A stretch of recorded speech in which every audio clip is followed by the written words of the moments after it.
हिमालय के ऊंचे ऊंचे पहाड़ों में एक बड़ा सा ग्लेशियर था। सदियों से इसकी ठंडी हवाएं नीचे वाली घाटी को छूती रहती थीं। ग्लेशियर एक विशालकाय, शांत रक्षक था। इसके दिल में समय की कहानियां छिपी हुई थीं। गायोन वाले ग्लेशियर की बहुत इज्जत करते थे। उनके लिए यह एक पवित्र चीज थी। ग्लेशियर उनकी जीवन रेखा था, उनका रक्षक था। इसका पानी उनकी फसलों को सींचता था। यह उनकी नदियों और नालों को भरता था। यह पानी उनके जानवरों और उनके परिवारों को जीवन देता था। गाउन पहाड़ के नीचे बसा हुआ था। जीवन सरल था, कड़ी मेहनत और कृतज्ञता से बुनी हुई एक कहानी। गाउन वाले प्रकृति के साथ तालमेल बिठाकर रहते थे। वे मौसमों की चाल समझते थे। वे अपनी दुनिया के नाजुक संतुलन का सम्मान करते थे। गाउन के बच्चे पहाड़ों की कहानियां सुनते हुए बड़े हुए थे। उन्होंने ग्लेशियर के महत्व को जाना। यह आश्चर्य का स्रोत था, ताकत और स्थायित्व का प्रतीक। समय के साथ साथ कुछ बदल गया। हवाएं ज्यादा गर्म लगने लगीं, सर्दियां छोटी होने लगीं। मौसमों की वह जानी पहचानी लय अब टूटती हुई लगी। गाउन वालों ने इस बदलाव को बढ़ती बेचैनी के साथ देखा। ग्लेशियर, उनका रक्षक, सिकुड़ता हुआ लग रहा था। एक समय में जो बर्फ की धाराएं शक्तिशाली हुआ करती थीं, वे अब पतली और कमजोर हो गई थीं। गाउन पर चिंता के बादल छा गए। क्या होगा अगर उनकी जीवन रेखा, ग्लेशियर, गायब हो गया? अमर नाम का एक जवान लड़का गाउन में रहता था। वह अपने साहसी स्वभाव और पहाड़ों के प्रति अपने प्यार के लिए जाना जाता था। उसने अपने दादा से ग्लेशियर की ताकत की कहानियां सुनी थीं।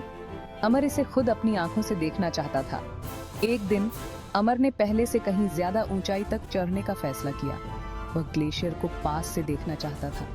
वह उन बदलावों को समझना चाहता था जिनसे उसके परिवार और दोस्त परेशान थे। अमर की यात्रा लंबी और थका देने वाली थी।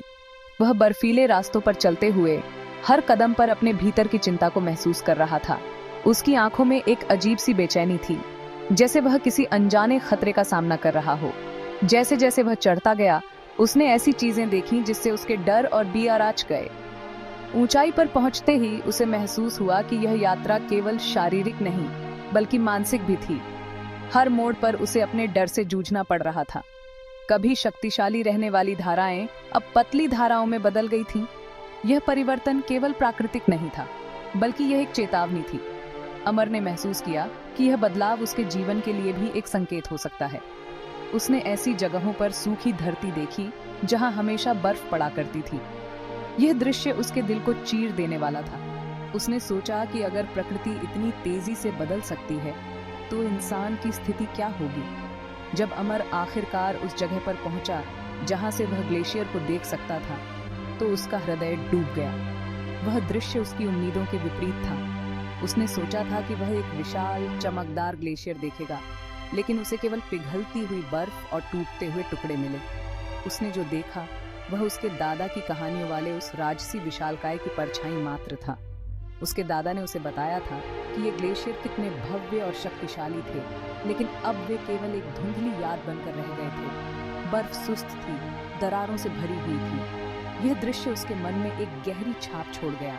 उसने महसूस किया कि यह केवल बर्फ का पिघलना नहीं था, बल्कि यह एक पूरी संस्कृति और इतिहास का अंत था। पिघला हुआ पानी तेजी से नीचे गिर रहा था, जो एक अस्वस्थ, अस्थिर विशालकाय का संकेत था। यह दृश्य उसके मन में एक गहरी चिंता पैदा कर गया। उसने सोचा कि अगर यह ग्लेशियर इसी तरह पिघलते रहे, तो आने वाली पीढ़ियों के लिए क्या बचेगा। यह विचार उसे और भी चिंतित कर गया और उसने ठान लिया कि वह इस समस्या का समाधान खोजेगा। अमर भारी मन से गांव लौटा। उसकी आंखों में चिंता की लकीरें साफ दिखाई दे रही थीं। वह जानता था कि जो कुछ उसने देखा था, वह गांव के लिए एक गंभीर चेतावनी थी। उसके कदम धीमे और भारी थे, जैसे कि हर कदम के साथ उसकी चिंता और बढ़ रही हो। उसने जो देखा था वह सब उसने गांव वालों को बताया। उसकी आवाज चिंता से भरी हुई थी। उसने विस्तार से बताया कि कैसे ग्लेशियर पिघल रहे थे और पानी का स्तर बढ़ रहा था। उसकी बातों में एक गहरी चिंता और भय था, जो गांव वालों के दिलों तक पहुंच रहा था। गांव वालों ने ध्यान से उसकी बात सुनी। वे जानते थे कि अमर की बातों में सच्चाई है। हर कोई उसकी बातों को गंभीरता से ले रहा था, क्योंकि यह उनके जीवन और भविष्य का सवाल था। वे जानते थे कि अमर सच बोल रहा है। उसकी आंखों में जो डर और चिंता थी, वह झूठ नहीं हो सकती थी। गांव के बुजुर्ग और युवा सभी उसकी बातों को सुनकर चिंतित हो गए थे। अब फुसफुसाहट और चिंता का समय खत्म हो चुका था। अब समय था कुछ करने का, कुछ ऐसा जो उनके गांव और उनके भविष्य को सुरक्षित कर सके। गांव में एक नई ऊर्जा और संकल्प की लहर दौड़ गई थी। देवी नाम की गांव की सबसे बुजुर्ग औरत ने अमर की कहानी सुनी।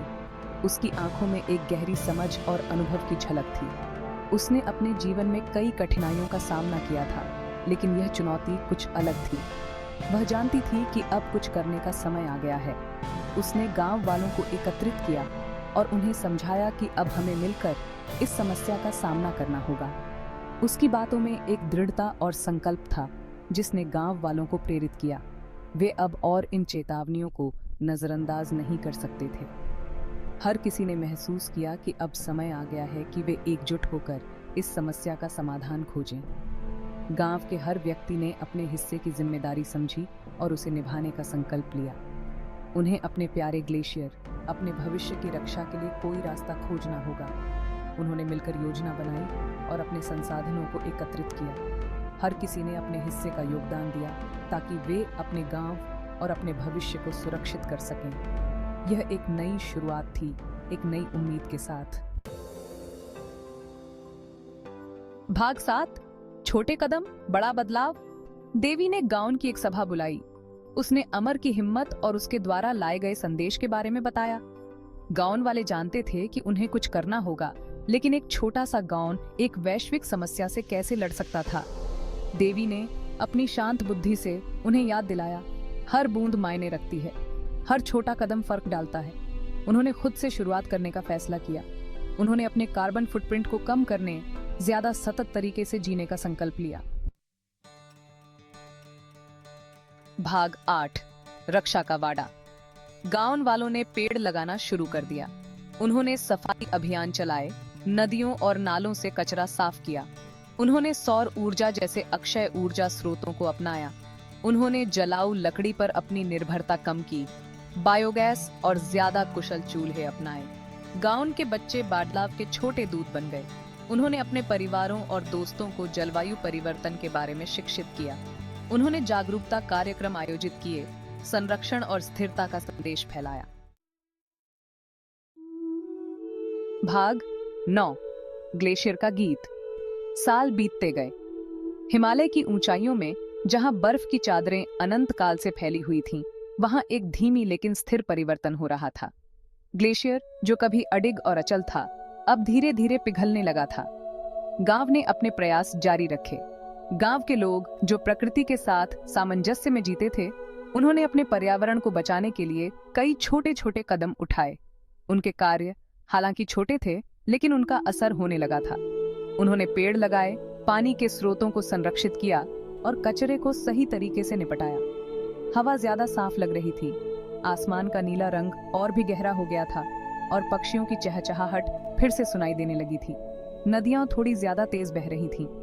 पानी का प्रवाह पहले से अधिक स्वच्छ और शुद्ध हो गया था और मछलियां फिर से नदी में तैरने लगी थीं। ग्लेशियर, उनका शांत रक्षक, उसने भी प्रतिक्रिया दी। गांव के प्रयासों का असर ग्लेशियर पर भी दिखने लगा था।